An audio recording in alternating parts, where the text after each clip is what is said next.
aging is a much more complex thing. It's actually, we use the word aging for a wide variety of things which go wrong. So actually, a colleague of mine with whom I started a longevity company, Professor Manuel Serrano, was the one who, and I don't want to say the wrong year, but it was like in the early 2010s, like I think it was 2010 or whatever, like he defined what aging really is, because we use that word like very colloquially, and he came up with the concept of the 12 hallmarks of aging. So he defined these 12 sort of, let's call it subcategories of aging, which suddenly though were not as esoteric anymore. Before Manuel, there was a lot of people that are people who talk about longevity and like defeating aging or curing aging or whatever. It's very esoteric because aging is natural. Yeah.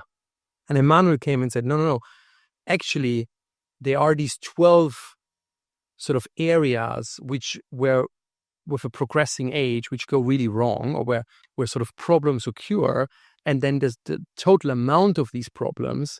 And then the picture that generates, picture meaning what we can see, like we get gray hairs, our skin, whatever, everything which we colloquially define as aging is the sum of these 12 problems. But what the great thing was that suddenly even sort of, let's say, conservative or traditional scientists were like, wait a moment, these 12 hallmarks of aging, they are very scientifically understandable. It's metabolic dysfunctions, stem cell exhaustion, and so on. And so his work sort of made aging more tangible because he defined more what it is.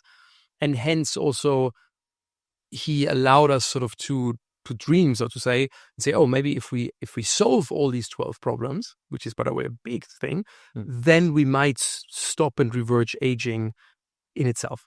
So, but what I want to say, it's a really complex system. It's not one, there will never be a single drug and then sort of you sort of turn back aging. Not a magic pill, yeah, right? Exactly. So there will be, so that's why, again, different than in psychedelics, where to a certain extent, I can say Atai and Compass will be the monopolists, for psychedelics. That there cannot be a monopoly in the longevity space because it's such a complex sort of field. But we need many, many, many interventions, which then hopefully all together going to slow down and hopefully someone even reverse aging. And then my and a lot of our people's expectation is when we then get to the point that we push our life expectancy to 100, 110, and 120, then new problems will arise. Problems we don't even know yet because we are not there yet. So I think this will be I think in English you call it the rat race. Like there will always be new problems, but we're going to solve them. And I think gradually we're going to push life expectancy further and further and further.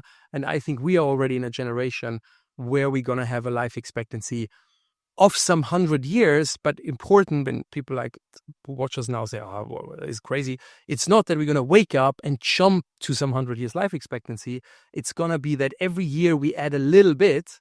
Yeah. And then what Peter Diamandis, who does the X Prize, what he and I believe that somewhere in the next 5 to 10 years, maybe earlier 5, we're going to have these one magic year, so to say, where we win statistically more than a year of life expectancy. And from then on, we're winning more than we're losing by the calendar year, which is going by.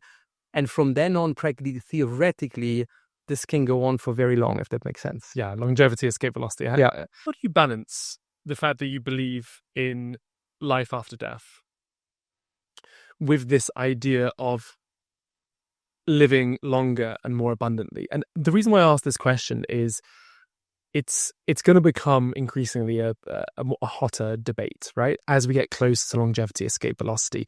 I had the Peter episode that dropped last week, and there are many people in the comments section saying, like, why do you want to live forever? It's all these men that always want to do this and play God and all that. And it all, like, is that more of the victim mindset that you talk about? Or this? I think that's deeper. Actually, I think who really messed it up was Christianity in the medieval ages, because like what happened is Christianity somewhere took the wrong turn, at least as an organized. So again, I'm very spiritual, but like I think all religions are great, but they all kind of turn sour when they become an organized organization, because then they have to abandon their spiritual beliefs, because like in order to become an organization. But very side note, I don't want to always come back to psychedelics but I think we always come in like by your questions, and I come to the longevity in a second, but like most religions, and a big, big shout out to Brian Murarescu. So who haven't read his book, The Immortality Key, it's amazing. So Brian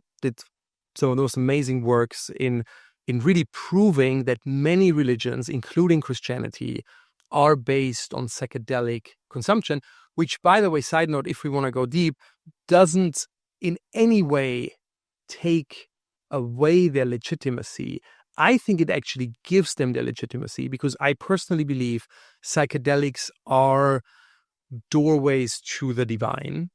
And sort of it makes it for me much more real when I'm like, oh yes, sort of enlightened people who started religions or prophets or whatever, they used psychedelics because actually God wants us to use psychedelics for that, to become closer to him and sort of to learn and then to tell it to others. Because some people are, you think like religions are like, it's a psychedelic dream. It's not. It's actually, it makes it, for me, the fact, what Brian has proven, that religions are based on psychedelic makes them actually, for me, more like valuable, because I really believe that the people who sort of were teaching us the one or the other religion, they had sort of access to the divine and were bringing it to the people at the time. So, and if you look at, I was, by the way, even before psychedelics, I was always very fascinated with religions sort of as a construct around sort of our longing for God, or for, let's say, for the divine, because some people might say there are more gods. And I think it's all the same, because if you go into like the core of most religions, they are actually fairly good. Like they say, look, what does Christianity really say? Don't be a dick. Don't be an asshole. Like, be nice to other people. Yeah. See the other person. Treat people like you want to be treated. So if you go through the basic rules all religions tell us, they're actually good. And then what happens is when they become an organization, yeah, and then the people want control. Yeah, and the first thing they're doing, and by the way, they're hardcore evidence out there, that always when religion become an organization, then the people who want to run the organization are like, we cannot have all of our disciples do psychedelics, because you can't control somebody who kind of has a direct line to the boss. Yeah, it's not possible. Like whatever the bishop would have said, like something like ABC, and then maybe one disciple said, but wait a moment, I was actually communicating with God last night in my psychedelic session, and he told me that's all bullshit. Like, you're just doing it to control me. Thanks for watching this Beyond Tomorrow clip. If you haven't subscribed yet to our main channel, join us there for conversations that can help you thrive today and flourish tomorrow. We'll see you next time.